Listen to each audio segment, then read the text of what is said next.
구약성경 여호수아 10장 28절 말씀 보십시다.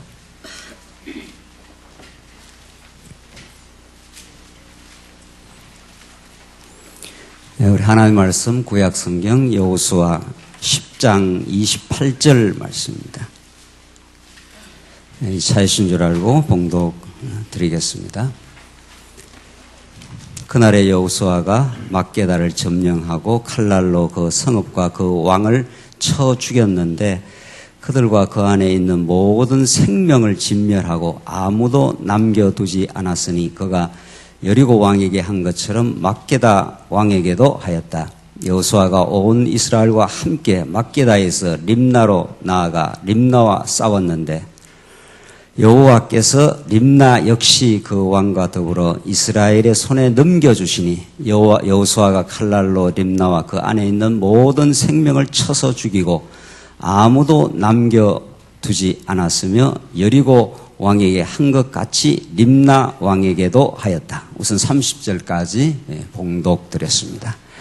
우리는 지금 여호수아에 개진되고 있는 하나님의 약속의 땅, 서편 땅, 가나안 땅을 정복하게 하시는 그 하나님의 놀라운 섭리를 지금 상고하고 있는데 그 크고 견고한 성 여리고성이 붕괴되고 그 옆에 있던 작은 아이성에서 한 번 실패를 이스라엘 백성들 뼈저리게 경험하지만 하나님의 넘치는 긍휼과 은혜로 다시 아이성을 정복할 뿐 아니라 기본 전쟁이라고 하는 5 왕이 연합전선을 펼쳐서 쳐들어오는 기본 전쟁에서 태양이 중천에 뜨는 그 놀라운 기적적인 방법을 통해서 하나님께서 기본 전쟁에서 대승리를 이루게 하신 다음에 그 여세를 몰아서 파죽지세로 남은 여러 성읍들을 하나님께서 정복하게 하시는 그 섭리를 지금 확인해 가고 있습니다. 이것은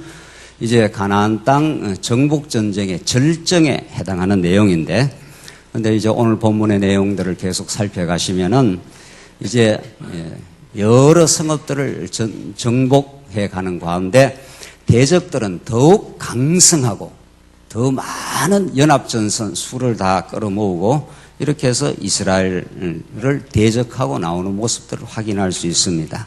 대적들의 수가 많고 강성할수록 더욱 승리의 근원자이신 우리 여호와 하나님의 능력이 더욱 크게 드러나는 하나님의 전략이고 그렇게 하여 하나님 이스라엘 백성과 동행하시는 그 언약에 신실하신 우리 하나님 여호와의 은혜를 더욱 드러내는 섭리가 오늘 이 본문에 잘 드러나 있습니다. 이것은 두말할 나위 없이 구약의 모든 가나안 땅 정복 전쟁의 진정한 성취자이신 예수 그리스도를 통해서 모든 언약 백성들의 원수가 되는 죄악의 권세를 온전히 정복해 들어가시는 우리 여호와 우리 예수 그리스도 언약대로 오신 예수 그리스도의 놀라운 능력과 말할 수 없는 은혜를 우리에게 잘 보여주시는 사건입니다. 모든 죄를 걸머지시고 십자가에서 죽으시고 모든 피를 다 흘리시고 3일 만에 그 사단의 괴계를 뚫고 부활하셔서 승리하신 예수 그리스도 사건을 이 여호수아에 나타난 가나안 땅 정복 전쟁은 그림자적으로 모형적으로 우리에게 잘 보여주고 있는 사건입니다. 오늘 본문 28장 내용은 이제 여러 성읍들을 정복해 들어가는 절정에 해당하는 내용인데 28절을 다시 보십시다. 그날에 여호수아가 막게다를 점령하고 칼날로 그 성읍과 그 왕을 쳐 죽였는데 그들과 그 안에 있는 모든 생명을 진멸하고 아무도 남겨두지 않았으니 그가 여리고 왕에게 한 것처럼 막게다 왕에게도 하였다. 여호수아가 온 이스라엘과 함께 막게다에서 림나로 나아가 림나로 싸웠는데 보십시오. 30절 항상 여호수아가 전쟁에서 싸워 정복을 하는데 그 정복 전쟁의 원동자가 누군가를 잘 밝혀주는데 30절 여호와께서 이렇게 되어 있습니다. 여호수아가 싸워 이스라엘 백성들이 여호수아를 대장 삼아서 싸워 이기는데 지금 여호수아서를 기록한 이 기자는 꼭 여호와께서 그 대적들을 이스라엘 백성들의 손에 넘겨주셨다고 그렇게 말합니다. 그 말은 무엇을 의미합니까?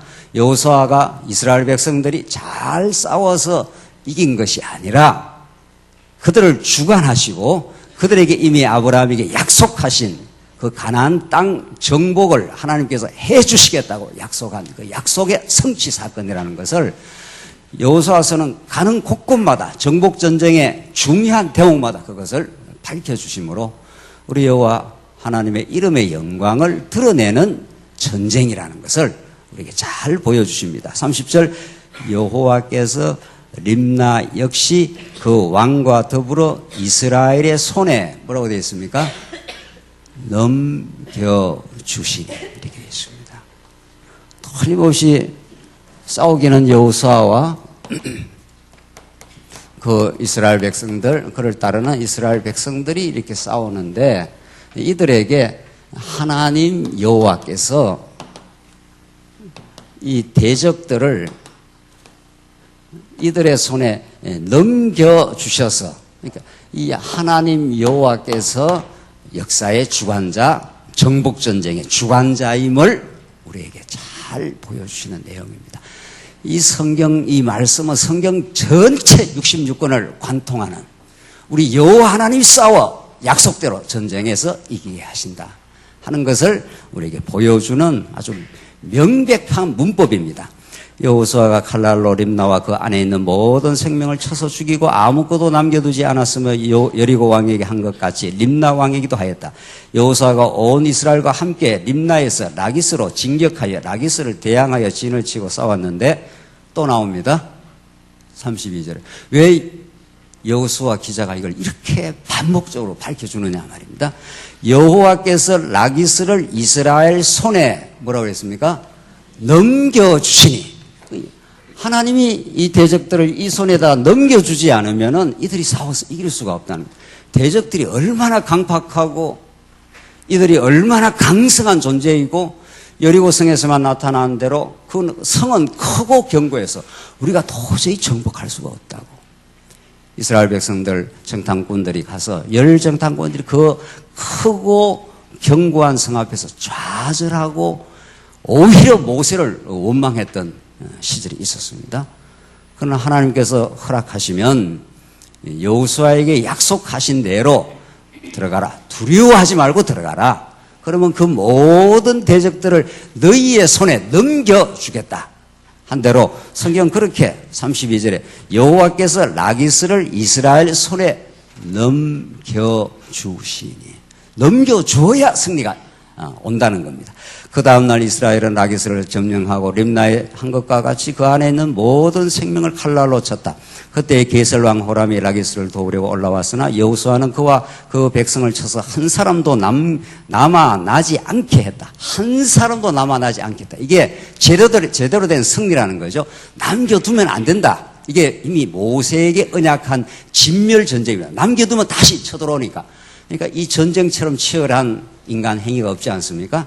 그래서 하나님께서 이 사단과의 전쟁, 죄와의 전쟁, 우리 내면에 언제나 파고들어오는 적그리스도와의 유대주의, 세속주의와의 전쟁에서는 타협이 있을 수 없다는 겁니다. 그래서 하나님께서 그 타협을 하지 않게 하셔서 쓸어버리는 진멸전쟁을 여호수아가 잘 지금 해가고 있는 거죠. 이건 뭐 두말을 할 나위 없이 예수 그리스도가 죄를 진멸해 가시는 그림자요, 모형이라는 걸 알 수 있습니다. 34절 여호수아가 온 이스라엘과 함께 라기스에서 에글론으로 진격하여 에글론을 대항해 진을 치고 싸워 그날에 에글론을 점령하고 그 성읍과 그 안에 있는 모든 생명을 칼날로 쳤으며 라기스에 한 것 같이 그날에 그들을 진멸하였다.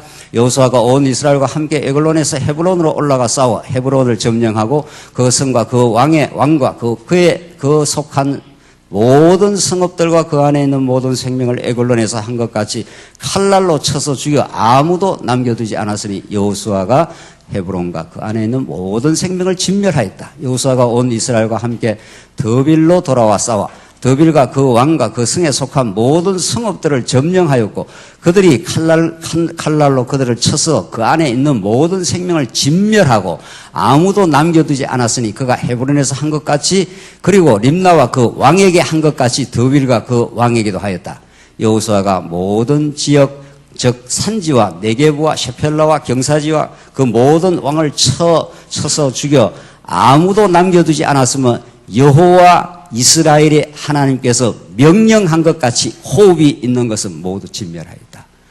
이게 하나님께서 3대 언약 아브라함의 언약만 성취하는 게 아니라 하나님께서 아담에게 언약하시고 그걸 그대로 아브라함에게 언약을 이루어 주시는데 하나님께서 자손 지금 땅 통치 언약을 이루어 주시되 지금 요단 서평 땅 점령 아닙니까? 그 이전에 하나님께서 다시 모세를 통해서 호렙산 언약을 주신다는 거죠. 그러니까 하나님께서 언약하신 대로 땅을 정복하되 정복해야 될 그 땅의 백성들을 진멸하라 하는 것은 호렙산 언약대로 성취되는 겁니다.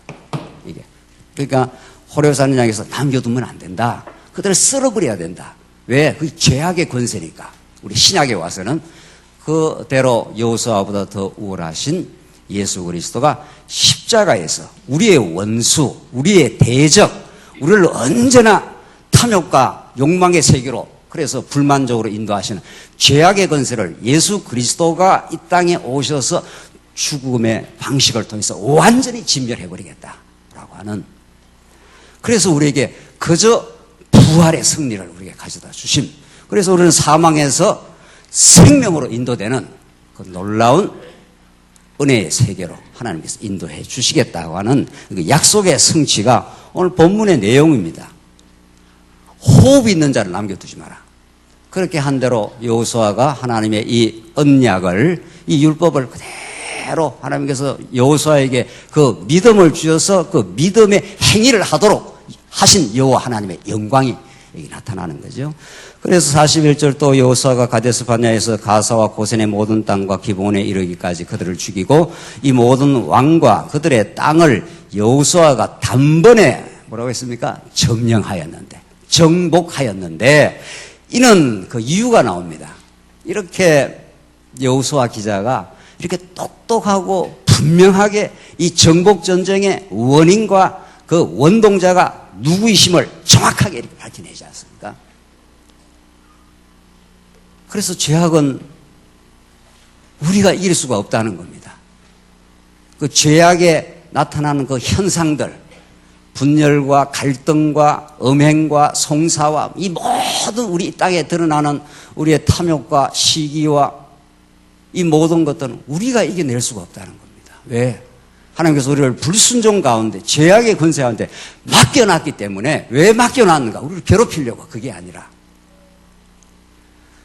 우리가 이길 수 없는 그 전쟁을, 그 영적 죄악과의 싸움을 예수 그리스도께서 약속대로 오셔서 십자가에서 온전히 진멸해내시고 이스라엘 백성들이 애굽에서 절대로 나올 수가 없습니다.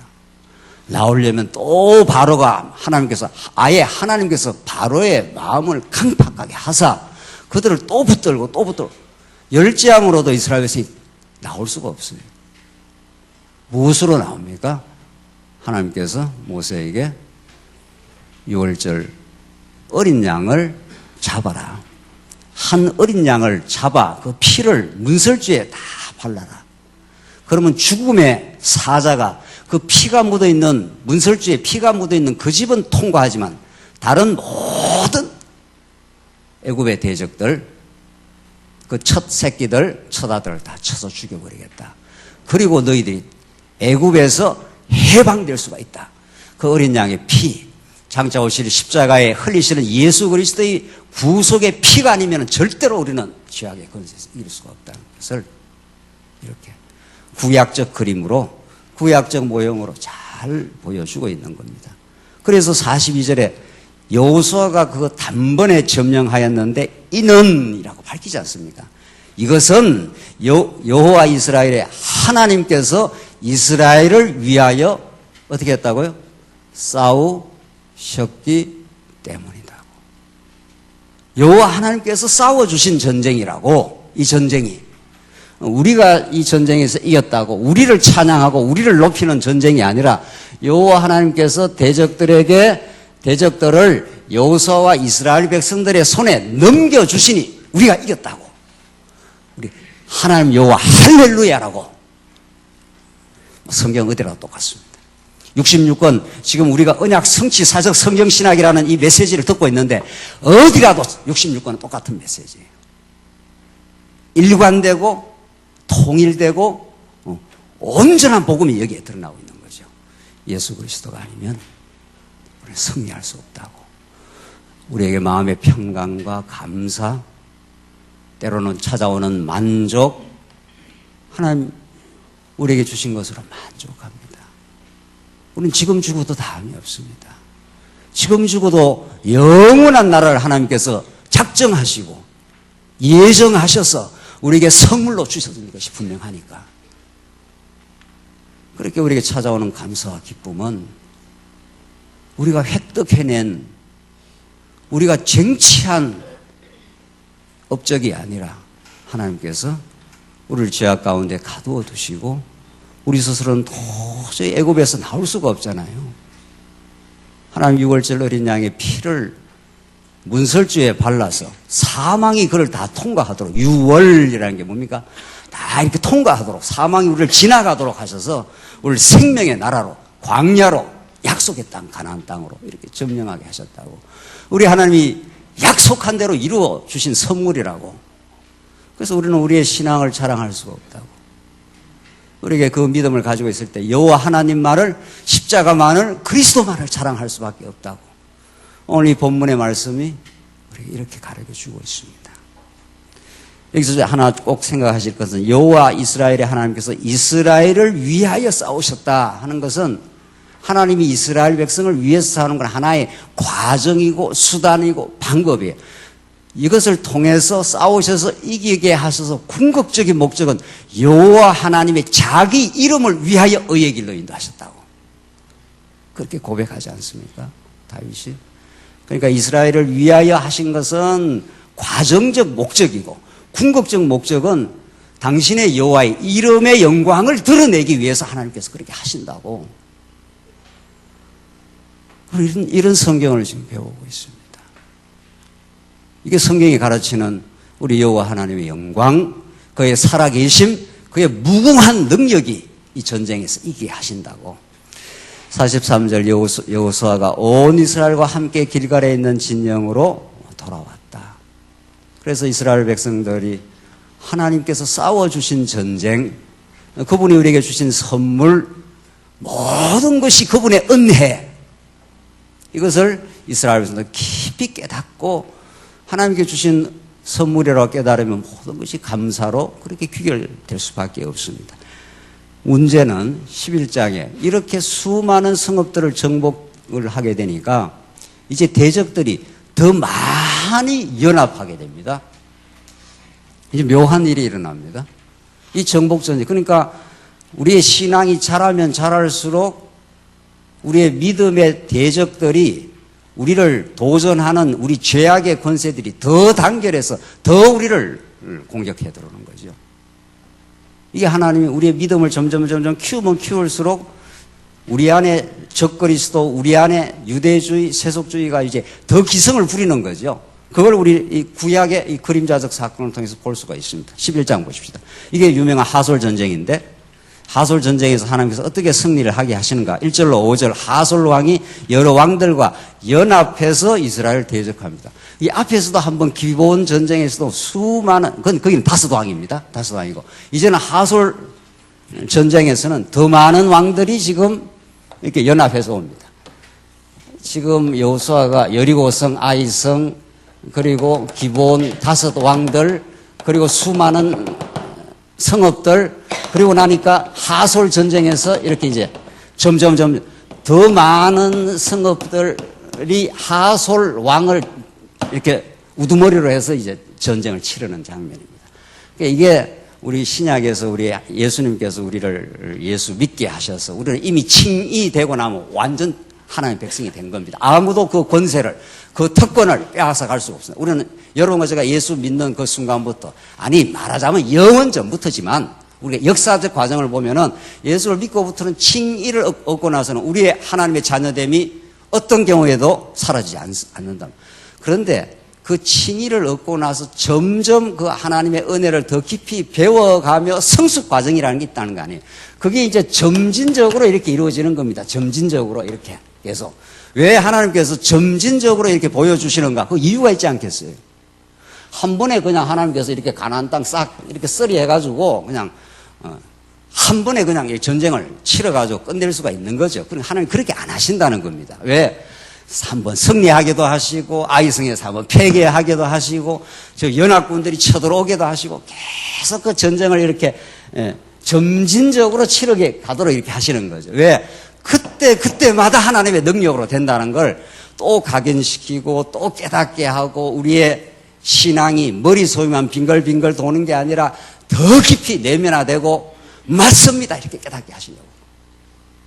그렇게 하나님께서 이제는 하솔 전쟁, 이제 아주 대대적인 대적들이 이스라엘 백성들을 대적하고 나오는 모습입니다. 11장 1절 하솔 전쟁 야빈이 이를 듣고 마돈 왕 요밥과 시므론 왕과 악삽 왕과 북쪽 산지와 긴네룩 남쪽 아라바와 셰펠라와 서쪽으로 돌에 높은 곳에 있는 왕들과 동쪽과 서쪽의 가나안 사람과 아모리 사람과 헷 사람과 브리스 사람과 산지에 있는 여부수 사람과 미스바 땅에 헤르몬 아래에 있는 히위 사람에게 사람들을 보내요. 이 얼마나 등등등등등등등 수많은 왕들과 사람들에게 이제 사람을 보냈습니다. 4절 그 왕들이 모든 군대를 거느리고 나왔는데 백성이 바닷가에 모래같이 많았으며 백성들이 막 떼서리가 이제 몰려드는 겁니다. 이게 엄청난 이제 바닷가에 모래처럼 많으니까 그 대적들이 얼마나 많다는 것을 지금 알 수가 있어요. 그러니까 하나님 이게 이제 조금 더 뒤에 가면 하나님께서 그렇게 하게 하신다는 말씀이 나오는데 대적들이 점점 강성하여 전쟁이 이루어져야 실제로 보십시다. 어떤 권투 선수가 권투를 하는데 조그마한 애를 하나 붙들어 놓고 권투해가지고 이겼다. 뭐 이러면 그게 무슨 뭐 전쟁, 그 권투 싸움에 무슨 대단한 그 승리가 환호하겠느냐 말이에요. 애를 데리고 싸워가 이겼으니까. 그렇잖아요. 하나님께서 그렇게 안 한다는 겁니다. 아주 골리앗 같은 거인을 하나님께서 딱 등장을 시키고 다윗왕 같은 초동목동 조그마한 다윗을 하나 그러니까 사울 갑옷을 입고 나가지 않습니까? 갑옷을 입고 나가니까 이 갑옷이 몸에 맞질 않아서 덜거덕 그러니까 갑옷 내 던져버리고 그냥 뭐 물맷돌만 몇 개만 가지고 나가서 그렇게 전쟁을 치르도록 만드십니다. 그게 장차 오실 메시아 전쟁이라는 거예요. 그리스도께서. 그래서 하늘의 왕으로 이 땅에 오시지만 그가 마지막 최종 승리를 하는 죄악의 권세를 완전히 진멸하고 우리의 원수를 완전히 진멸하는 십자가 전쟁은 가장 초라한 모습으로 그렇게 끌려가는 전쟁입니다. 고난 중에 이제 모욕당하시고 창받으시고 머리에 가시면류관 쓰시고 가장 연약과 무능력과 비참의 상징인 십자가를 통해서 죄악을 도말하시는 하나님의 승리. 이 하나님의 지혜를 누가 알았느냐? 고린도전서에서 그렇게 말하지 않습니까? 사람들은 힘이 있고 수가 많고 능력 있는 사람들이 많이 있으면 그걸 힘이라. 모든 타락한 아담 이후의 모든 인간의 힘의 추구, 권력, 의지, 니체가 말했던 모든 권력이 있어야 돼. 힘이 있어야 돼. 약한 것은 잘못된 거야. 강해야 돼. 뭐 이런 식이죠. 그게 세상이 추구하는 겁니다.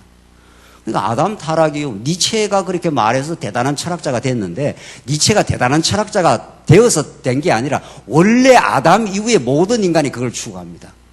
그러나 하나님 아들 예수 그리스도는 가장 그는 진짜 우주를 통치하시는 능력이 있지만은 그렇게 우리를 섬겨준 게 아니라 가장 연약하고 비참하고 무능력한 모습으로 오셔서 십자가에서 그 죄를 폭파해버리고 사단이 이겼다고 할 때 이 역전의 명수이신 하나님께서 3일 만에 부활의 역사를 통해서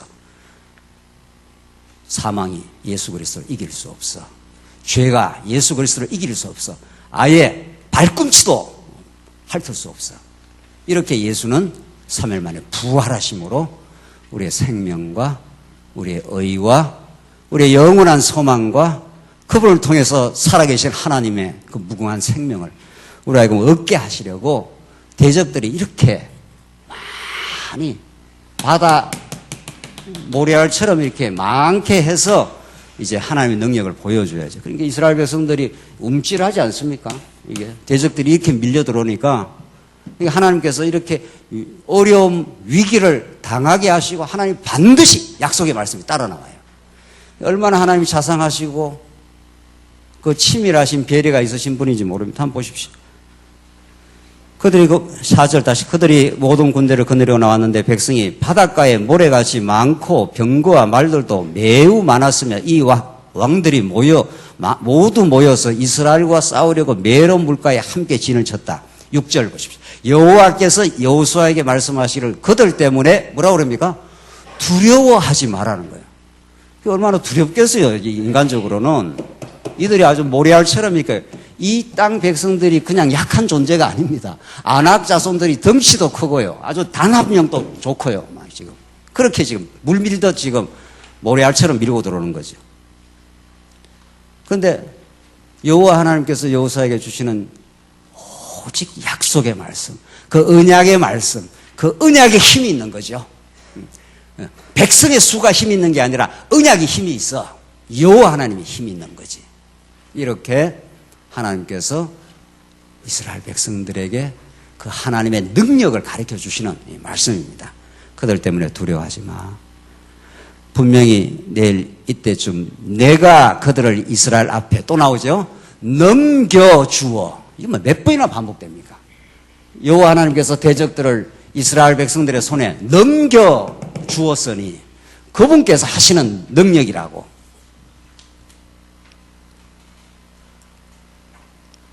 몰살시킬 것이니 너희는 그들의 말 뒷발에 힘줄을 끊고 그들의 병거를 불러 태워라 하셨다. 이렇게 여호와 하나님께서 위기의 순간마다 언약의 말씀을 드러내시고 당신의 능력으로 대적들을 이기게 해준다. 두려워하지 마. 하나님께서 이렇게 전쟁 판세를 이렇게 만드시는 겁니다. 대적들은 강하게 만들고 수도 많게 만들고 아낙 자손들은 덩치도 크게 만들고 이스라엘 백성들은 그들 앞에서 두려워 쫄 수밖에 없도록 그렇게 판을 그렇게 만들어 놓고 하나님이 하나님의 능력을 보여주신다는 거죠. 7절 보시다. 여호수아가 모든 군대와 함께 메론 물가에 있는 그들에게 갑자기 들이닥쳐 그들을 덮쳤고 여호와께서 그들을 이스라엘 손에 넘겨 주셨으므로 이스라엘이 그들을 죽였는데 곧 큰 성읍 시돈과 미스르봇 마임까지와 동쪽으로는 미스바 골짜기까지 쫓아가서 아무도 남기지 않고 그들을 죽였으며 여호수아는 여호와께서 그들에게 말씀하신 대로 그들에게 하였으니 곧 그들의 말 뒷발에 힘줄을 끊고 뒷발 힘줄을 끊으면 어떻게 됩니까? 말 뒷발 힘줄을 끊으면 말이 아무 힘을 못 쓰는 거죠. 그러니까 하나님 여호와께서는 대적들이 아무리 많아도 그 전쟁에서 상대방의 급소를 정확하게 아는 거죠. 아무리 죄악의 권세가 기승을 부려도 유월절 어린 양으로 그 첫 아들과 첫 새끼를 다 쳐버리고 이스라엘 백성들을 장자 삼아가지고 해방을 시켜버린 거 아닙니까? 그러니까 바로 권세가 보통 강한 그 권세입니까? 그 당시 애굽이라는 이집트 문명이라는 게 그 당시 최고의 절대 권력자인데 하나님께서 그렇게 만들어 놓고 첫 새끼, 첫 아들을 죽이고 이스라엘 백성들은 장자로 삼아서 온전하게 해방시키는 하나님의 능력입니다. 그래서 이 구약의 전쟁에서 이런 구약적 표현이 너무도 적나라해요. 말 발굽에 뭐라고 그랬습니까? 말 뒷발에 힘줄을 끊고 그들의 병거를 불로 다 태워버렸다. 그래서 아예 힘을 못 쓰도록 만들어버렸다. 그 힘이 굉장히 강성한 이 하솔 전쟁의 연합군 세력들인데 말 발굽에 뒷줄을 다 끊어버렸기 때문에 말이 있으면 뭐하느냐 말이죠. 발굽에 힘줄을 다 끊어버렸는데 10절 보십시다. 10절로 15절 이제 여호수아가 모세의 말대로 칼로 쳐 다 죽이고 이제 탈취하는 장면입니다. 10절. 그때 여호수아가 돌아와 하솔을 점령하고 그 왕을 칼로 쳐서 죽였는데 예전에는 하솔이 이 모든 왕국의 어뜸이었다. 그 하솔이 이 연합군 세력의 어뜸이 돼가지고 지금 밀고 들어왔다는 거죠. 11절. 이스라엘이 그 성 안에 있는 모든 생명을 칼날로 쳐서 진멸하였으니 호흡이 있는 자는 아무도 남기지 않았고 하소를 불로 태워버렸다.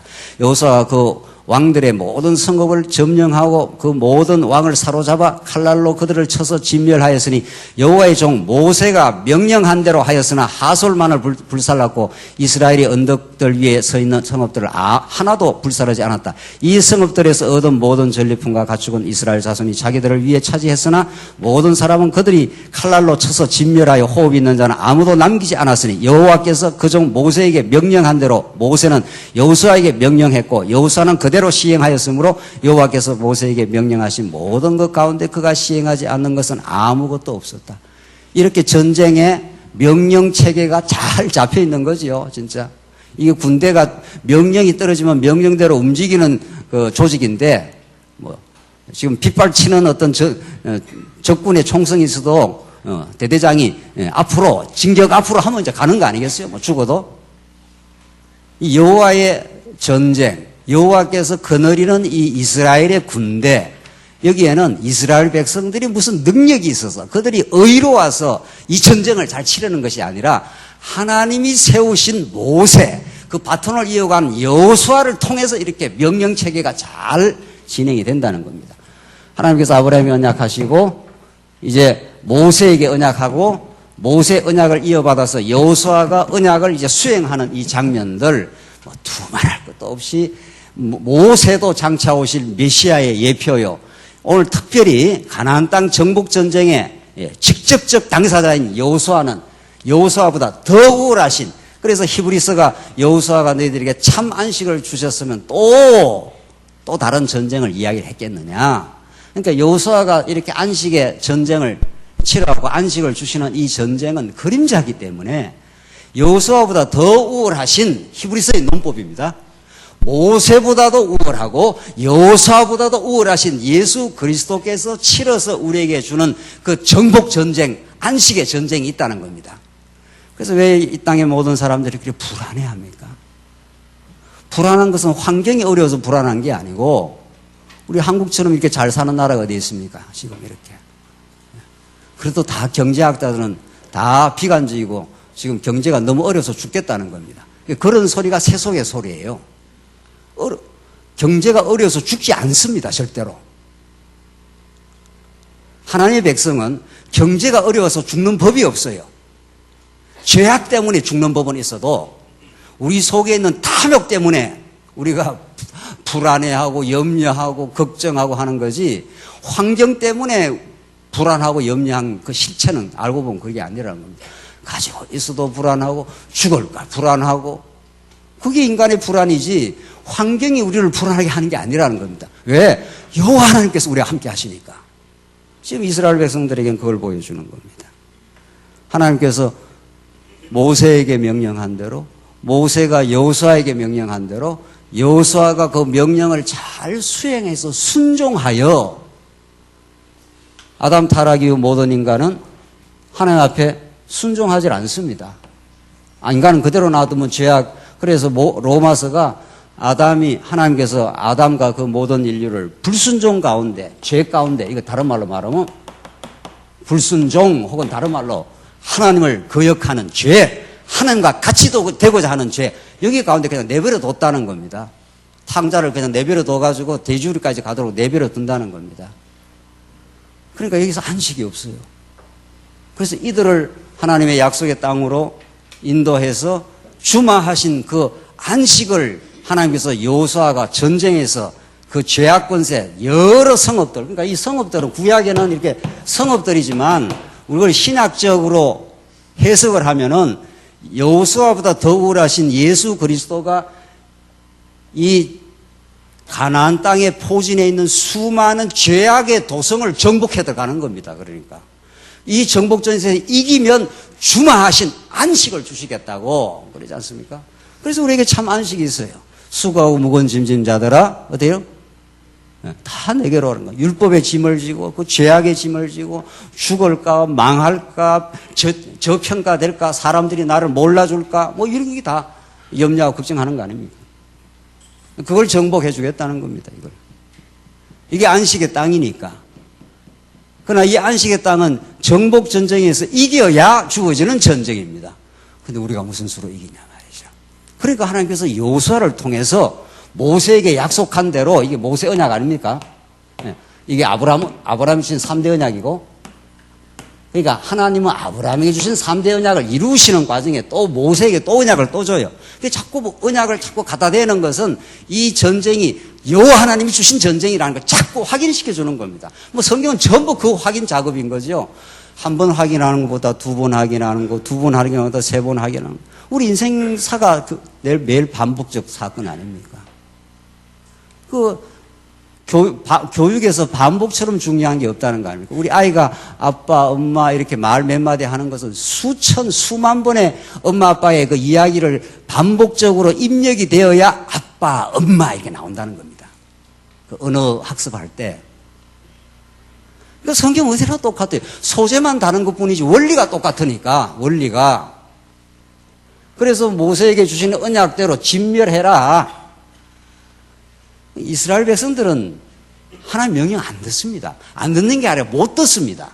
아담이 타락 이후인 다 불순종 가운데 죄악 가운데 빠졌기 때문에. 그러니까 하나님께서 이스라엘 백성들이 광야에서 갈 때마다 불순종하지 않습니까? 그때마다 하나님께서 모세에게 언약한 대로 성막에서 또 죄를 사해주고 또 사해주고 그렇게 해서 가나안 땅으로 은혜로 데려가는 겁니다. 그리고 나서 여호수아를 통해서 이 모세 언약을 잘 순종하게 해서 들어가는 거죠. 그러니까 예수님이 하늘의 하나님의 아들 아닙니까? 하나님의 아들은 하나님과 권세가 영광이 동등한 분이에요. 하나님의 아들은 사실은 당신이 하늘에서 죄악 권세 다 사라져 철장것으로 다 때려 눕혀버리면 되지만 하나님은 그렇게 안 하시고 하나님의 뜻에 순종하여 온전히 순종하여 죽으라면 죽는 그 자리에 내려간 거죠. 그래서 우리 불순종하는 우리로 하여금 순종하는 아들이 되게 하셨다고 그렇게 말해요. 예수님이 아니면 우리는 순종 안 합니다. 절대로 안 합니다. 절대로 안 하는 정도가 아니라 신이 되고자 하는 거니까 우리 뜻대로 마음대로 하려고 하는 게 우리 인간의 목적, 인간의 삶의 목표니까 뭐가 내 뜻대로 안 돼서 안 할 뿐이지 힘만 있으면 내 뜻대로 합니다. 우리는. 그러니까 이 불순종 가운데 가두어 두셔서 이것이 얼마나 고통인지 탕자를 내보내지 않습니까? 아버지 집을 떠나면 너는 죽음이야. 고갈이야. 그래서 내가 줄여 죽는구나. 아버지를 떠난 게 그게 사는 게 아니고 죽는 거구나. 우리는 그걸 지금 경험하고 있는 겁니다. 맞습니다. 하나님 내가 내 뜻대로 하니까 이렇게 마음에 평안이 없습니다. 마음에 안식이 없네요. 그걸 깨닫고 탕자가 돌아오지 않습니까? 내가 하늘과 아버지 앞에 내가 많이 죄를 얻었사오니 내가 어리석은 죄인이었습니다. 그 고백을 반드시 그치고 이제 아버지 집에서 평강과 자유를 누리지 않습니까? 아니야. 너는 실제로 범죄하고 어리석었어도 그래도 너는 여전히 내 사랑하는 아들이야. 내가 너 아버지잖아. 내가 너를 안 버려. 내가 언약한 대로 끝까지 너를 지켜. 내가 여호와 하나님이야. 이렇게 가르쳐 주시는 거죠. 탕자가 퍽퍽 울지 않겠어요? 나는 하나님 앞에 불순종한 것밖에 없는데 나는 언제나 내 뜻대로 살고 싶고 내 영광대로 내 뜻대로 가정도 내 마음대로 하고 싶고 하나님께서는 이 긍휼과 자비를 베풀어서 이렇게 오늘 본문의 말씀대로 정말 하나님께서 모세에게 명령한 대로 여호수아가 명령한 대로 그대로 이렇게 순종을 한다는 겁니다. 예수가 그렇게 순종을 한다는 겁니다. 그래서 죽으라면 죽는 자리까지 내려가서 우리를 섬겨주셨다는 겁니다. 그 예수의 영이 우리한테 찾아오면은 우리도 하나님 맞습니다. 하나님 가난하게 살게 하셔도 부유하게 살게 하셔도 이게 그렇게 대단한 게 아니네요. 하나님 아는 게 그렇게 행복하고 좋으네요. 이렇게 자꾸 이제 하나님 주신 그 모든 범사를 자꾸 하나님의 뜻으로 받고 순종하고 그런 순종의 사람으로 하나님이 만들어 가시는 거지. 성령께서 우리가 그렇게 신앙이 좋아서 그런 게 아니라는 겁니다. 16절 보십시다. 마지막으로 16절. 16절부터는 이제 정복해서 이제 분배한 지역이 나옵니다. 이제 정복 전쟁이 이렇게 마무리되면서 정복해서 여러 땅을 이렇게 정복을 했지 않습니까? 이렇게. 오늘 이렇게 뭐 엄청난 이제 이 가나안 땅을 수차례의 정복 전쟁을 거쳐서 이렇게 정복해 들어가는데 이 땅을 분배를 안 해놓으면 또 싸워요. 그러니까 하나님께서 이렇게 분배를 우리 부모님들이 자식한테 무슨 유산 줄 때 그냥 덜렁 그냥 놔두면은 막 자식 잘못하면 싸우지 않습니까? 그러듯이 하나님께서 여기는 누가 살고 여기 갓집파는 누가 살고 유다집파는 누가 살고 이렇게 하나님께서 이렇게 치밀하고 자상하게 이 정복한 땅에 어디에 누가 살 것을 자상하게 그 분배를 해줍니다. 우리에게 신앙과 은사와 우리 교회의 삶과 우리 가정과 우리 자녀들과 모든 게 하나님 주신 선물인데 이게 다 하나님께서 분배해 준 목들이라는 겁니다. 그 몫을 하나님만 인정하면 최고의 선물로 알겠죠? 그렇게 해서 이렇게 분배한 내용이 길게 나옵니다. 성경에 길게 반복적으로 나오는 것은 매우 복음적으로 의미가 있다 이런 뜻인데 자, 한번 보십시다. 16절로 20절을 보시면은 정복해서 이제 분배한 지역 가운데 우선은 여호수아가 모든 땅을 취하게 된 원인에 대해서 밝혀주는데 아주 중요한 부분입니다. 16절로 20절. 여호수아가 그 모든 땅을 점령했으니 산지와 모든 네게부와 고센의 모든 땅과 셰펠라와 아라바와 이스라엘 산지와 그 평지와 세일로 올라가는 한락산에서 헤르몬산 아래 레바논 골짜기에 있는 바알가까지이다. 그가 그 모든 왕을 사로잡고 그들을 쳐서 죽였으며 여호수아가 이 모든 왕과 오랫동안 싸웠다. 나오지 않습니까? 성경에 이게 금방 단번에 얼마든지 할 수 있는데 하나님께서 그렇게 안 하고 오랫동안 여러 차례 전쟁 통해서 점진적으로 이렇게 하신답니다. 그래서 여러분과 저의 믿음 생활이 죽는 날까지 오랫동안 가는 겁니다. 죽는 날까지. 계속 끝까지 우리 죄악의 소욕, 우리 안에 파고들어오는 유대주의와 세속주의의 그 소욕들과 끝까지 싸우도록 하나님께 하셔서 때로는 하나님께서 말씀을 깨닫게 하면 승리를 우리가 구가하고 평안을 얻고 하나님께서 살짝 우리의 은혜의 손길을 손을 놔버리면은 뭐 우리는 또 욕망에 빠져서 내 뜻대로 하려고 해도 이제 불안해하고 뭐 이런 겁니다. 그래서 그 과정들을 계속 반복을 시킨다는 겁니다. 여호와 하나님만이 우리의 승리의 원동자이라는 걸 가르쳐 주시려고 결국은 그래서 오랫동안 싸우도록 하십니다. 하나님 전능하신 능력으로 단번에 싸워 이겼다 이렇게 하지 않고 시간이 걸린다는 겁니다. 시간이. 19절 기본 주민과 히위 사람 외에는 이스라엘 자손과 화친을 맺은 성읍이 하나도 없었고 나머지 모든 성읍들은 이스라엘이 싸워서 점령했다. 20절 여호와께서 그들의 마음을 뭐라고 했습니까? 완악하게 하셨으므로. 세상에 이런 본문의 말씀을 우리가 전에는 깨닫지 못했던 말씀 아닙니까? 그냥 뭐 일반적인 주석책에도 이 여호수아 이렇게 주석책을 보면은 하나님이 뭐 이스라엘 백성들과 함께해서 승리했다 이런 말들 정도는 있는 겁니다. 그런 말들 정도는 웬만한 주석에는. 그런데 오늘 본문 같은 20절 본문 같은 거는 살짝 지나가요. 왜? 한번 보십시다. 여호와께서 그들의 마음을 완악하게 하셨으므로 그들이 이스라엘과 싸우러 나오게 되었으니 이는 여호와께서 그들을 전멸시키고 그들이 은총을 받지 못하게 하여 나오죠? 모세에게 명령하신 대로 그들을 없애기 위해서였다. 그러니까 전쟁의 전략과 그 대적들의 마음을 누가 다 주관을 하느냐 이 말입니다. 지금 세상에. 그러니까 얼핏 봐서는 우리 신앙생활이 여호수아와 이스라엘 백성들이 잘 싸워서 이긴 것 같지만은 그 우리는 지금 알고 있는 이 정답 아닙니까? 이게 정답. 이 정답의 깊이를 결국 알게 하려고 계속 이런 여러 차례 정답의 깊이를 알게 하는 건데 우리 인생사도 이미 정답은 알고 있는 겁니다. 하나님 여호와시다. 그분의 영광을 이 땅에 드러낸다. 그분이 하신 일이다. 그거 하나 정답인데 그걸 실제로 우리가 내면 속에 맞습니다라고 깊이 고백적 차원에서 머릿속에서 그냥 이론적으로 맞아가 아니라 이게 가슴 속에 피와 살이 되어서 그렇게 하게 하시려면 고난을 거치고 패배를 경험하고 그래서 주시는 승리를 맛보게 하는 거죠. 그래서 하나님 여호와께서 그렇게 하시는데 대적들의 마음을 어떻게 했다고요? 하나님이 어떻게 하셔요? 이들을 완악하게 안 하면 싸움이 안 되는 겁니다. 하나님께서 대적들의 마음을 완악하게 하셨으므로 이들을 전멸을 시키려고 그렇게 했다는 겁니다. 이게 하나님의 그 전략이에요. 완악하게 안 하면 그냥 뭐 화친 정도를 한다든가 뭐 이렇게 전쟁 안 하고 그냥 이렇게 할 수도 있지 않겠나요? 하나님 그렇게 안 한다는 겁니다. 대적들이 이렇게 막 이스라엘 백성들의 연합군 세력을 만들어가지고 강성한 세력을 만들어갖고 막 쳐들어오도록 하나님께서 그냥 완악하게 내버려 둔다는 겁니다. 이건 그림자적 사건이에요. 우리가 지금 뭐 늘 강조하는 대로 예수님 십자가 돌아가실 때 정확하게 가룟 유다에게 사단이 쑥 들어갑니다. 가룟 유다가 실컷 회개하면서 예수님 잘 따라다니다가 훌러덩 마음이 바뀐 거 아니에요. 그 가룟 유다가 훌러덩 바뀐 지대로 마음이 바뀌는 게 아닙니다. 그게 사단이 쑥 들어가니까 가룟 유다 마음이 확 바뀌어요.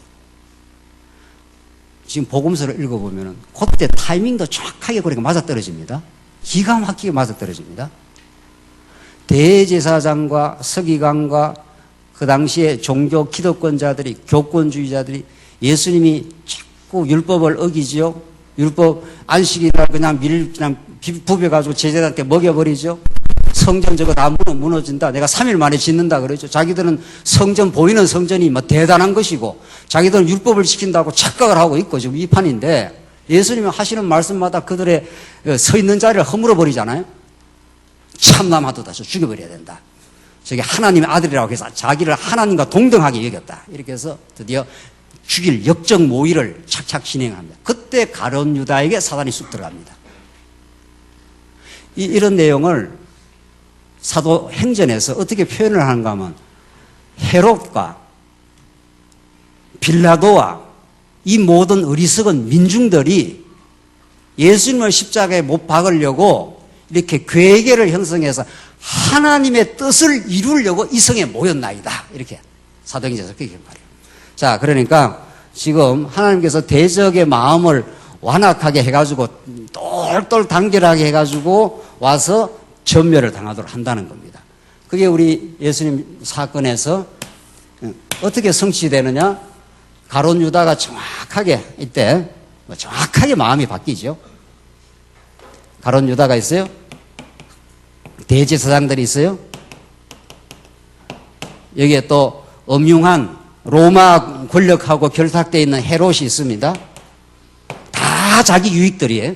그리고 본디오 빌라도가 있어요. 본디오 빌라도는 이게 기회주의자예요. 자기는 피를 손에 묻히지 않고 죽이는 거죠. 그리고 어리석은 민중이 있습니다. 바라바를 내려주고 예수 죽여 이렇게 되는 거죠. 이렇게 이 뒤에 누가 지금 작동하고 있습니까? 사단 권세가. 이 모두를 누가 움직이고 있습니까? 여호와 하나님께서 이렇게 되는 거예요. 그러니까 사단은 가룟 유다에 쑥 들어가고 아이고 저 예수 죽여야 되겠다. 그래서 내가 돈을 챙겨야 되겠다. 대제사장들은 저걸 죽여야 우리가 교권을 유지할 수 있다. 헤롯은 저걸 죽여야 내가 로마 제국으로부터 힘을 그대로 유지할 수 있다. 본디오 빌라도는 저걸 죽여 내가 죽이지는 못하지만 저들을 통해서 죽여야 내가 살아날 수가 있다. 민중들은 바라바를 내놓고 예수를 죽여. 이게 모든 민중들이 이제 인기에 영합을 한 겁니다. 이래서 예수님 한 번 외롭게 이렇게 십자가에 매 달아놓고는 바라바를 살려줘라. 예수를 죽이라. 막 이렇게 하는 거죠. 계속. 그 뒤에 어둠의 권세, 사단이 이 모든 이 세력들을 움직이고 있는 거죠. 이걸 하나님이 모르십니까? 아십니까? 하나님께서 사단을 그렇게 하도록 내버려 둔다는 겁니다. 그래서 예수를 이렇게 십자가에 못 박아서 홀랑 벗겨가지고 예수를 이렇게 홀랑 벗겨서 온 부끄러움을 다 담게 하시고 여러분과 저가 죄악 때문에 치러야 될 온통 그 수치와 부끄러움 그걸 예수님이 온몸에 다 걸머지시고 율법의 저주를 받아 우리가 죽어 마땅한데 그분이 율법 아래 오시고 율법의 저주대로 나무에 매달려서 모세 언약대로 나무에 매달려서 이렇게 죽으시고 그래서 사단의 권세가 우리가 이겼다 이렇게 하지 않습니까? 저 예수 하나 제거시켜버리면 모든 게 다 끝난다. 그런데 3일 만에 예수님 십자가에 못 박히시고 죽으시고 장사 지낸 지 모든 언약 백성들의 죄를 다 십자가에 죽게 하시고 장사 지내고 싹 다 묻어버리고 드디어 3일 만에 부활의 아침 이 승리를 구가하도록 오늘 이스라엘 백성들이 모세 언약대로 그들을 죄악의 권세를 하나도 남겨두지 않고 호흡 있는 자들을 싹 진멸해버리듯이 예수 그리스도는 사단은 모든 대동단결해가지고 예수 한 번 죽이면 모든 게 끝나. 그러나 3일 만에 부활하셔서 어떤 사단의 권세도 예수님을 당해낼 수 없어. 그래서 사단이 흉용하게 움직이면 움직일수록 하나님의 뜻은 더 이루어진다는 거 아닙니까? 이게 하나님이 하시는 일이에요. 우리는 그러니까 마음의 든든함과 감사와 우리 기쁨이 있는 거죠. 우리가 사단 때문에 얼마나 우리가 고통도 치릅니까? 때로는 욕심도 부리고 어리석게 행동도 하고 그래서 마음에 고통이 있어요. 이 죄악 때문에. 그러면 이게 사단이 하는 일인데 사단이 우리를 하나님과 떼놓으려고 하면 할수록 우리가 괴로움을 겪으면 겪을수록 풍랑이 이면 일수록 우리의 항구인 예수께로 자꾸 이렇게 우리는 갈 수밖에 없어요. 하나님 내가 내 탐욕을 이길 수가 없네요. 내가 내 마음을 안정시킬 수가 없네요. 내가 내 삶의 주인이 이제 알고 보니까 아니네요. 죄악에 끌려다니고 있네요. 그래서 사단이 역사해서 과정에는 고통을 치르긴 해요, 우리가. 그러니까 더 수고하고 무거운 짐진 자들아 다 내게로 오라. 내가 너희를 편히 쉬게 해주겠다고 하는 주마하신 그 가나안 땅의 안식을 예수 그리스도를 통해 구약에는 여호수아를 통해서 그 땅을 정복하게 하여 내가 주마하신 그 안식을 너에게 주셨으므로 우리 여호와 하나님을 찬양해. 안식이라는 게 뭡니까? 안식이라는 게 하나님께서 아담에게 복을 주시며 가라사대 생육하고 번성하라, 땅을 정복하라, 땅을 다스리라 이렇게 하지 않습니까? 6일째 그리고 7일째 하나님이 그날을 거룩하게 하사 하나님께서 어떻게 하셨다고요? 쉬셨더라, 안식하셨더라. 하나님 6일 창조하면서 힘이 들어서 이렇게 우리가 사람이 일하고 나면 힘이 들어서 쉬는 거 휴식하려고 우리 쉬었나요? 아니잖아요. 그 안식, 그게 하나님 나라의 징표입니다. 마음의 안식. 그 안식을 하나님께서 이렇게 언약하셨지 않았어요? 이 3대 언약을 통해서 그 언약이 이루어지는 곳. 언약의 자손이신 아무도 우리에게 줄 수 없는 진짜 언약의 자손이신 예수 그리스도만이 우리에게 주시는 안식이 있는 겁니다. 여러분과 제가 오늘 누리는 이 안식. 세상은 안식이 없어요. 아무리 돈을 가지고 아무리 권력을 가지고 아무리 세상 모든 걸 쥐고 흔들어도 오히려 권력자가 척근을 더 두려워한다는 거예요. 척근이 배신할까 봐. 너무도 그걸 잘 아니까. 그래서 이 권력자는 덜 두려워서 이렇게 통밥을 굴려야 돼. 마음에 안식이 없어요. 오늘 예수를 알고 나면 예수가 모든 이 유다, 제사장, 헤롯, 본디오, 빌라도, 민중 이게 다 우리입니다. 이게 다 우리예요. 이들이 우리라고요. 가론 유다가 우리지 뭡니까? 이게 대제사장, 헤롯 땅 이게 다 우리가 예수를 십자가에 못 박았지 않았어요? 우리 죄인들이. 그리고 우리는 하나님 주시는 믿음이 없으면 하나님을 거부한다니까요. 예수님을 우리는 거부해요. 내가 주인이야 이렇게 나가지 않습니까? 그게 예수님 십자가 못 박았던 죄인들이에요. 우리가 그 죄를 온전히 이제 탕감하시고 3일 만에 부활하셔서 말씀대로 죽으시고 말씀대로 부활하셔서 이게 고린도전서에 나오는 말씀이에요. 갈등과 분열과 그 고통을 치르는 고린도 교회를 향해서 말씀대로 죽으시고 말씀대로 부활하신 예수가 그 부활의 주가 우리에게 있지 않느냐. 그 생명의 주를 따라갈 때 그분의 은혜를 깨달을 때 그분을 통해서 살아계신 하나님을 깨달을 때 영원한 은혜를 우리가 얻게 되면 이 땅의 모든 것들을 우리는 믿음으로 수용하게 되고 감사하게 될 것이라고 하나님께서 그들의 마음을 완악하게 하여 그들이 쳐들어오게 해서 전멸시키는 그 놀라운 하나님의 전략을 통해서 이렇게 가나안 땅 정복전쟁이 이루어진 겁니다. 그분 안에서 참 안식이 있길 바랍니다. 기도하십시다. 자비하신 하나님 아버지, 우리가 이 세상에 안식이 없어서 얼마나 흉흉한 파도에 미끌려가는 것처럼 그렇게 살아가던 저희들을 이제 하늘의 참 하나님 나라의 안식을 예수님 통해 주셔서 감사합니다. 이 안식을 누리며 우리 여호와 하나님만을 찬양케 하시옵소서. 예수님 이름으로 기도하옵나이다. 아멘.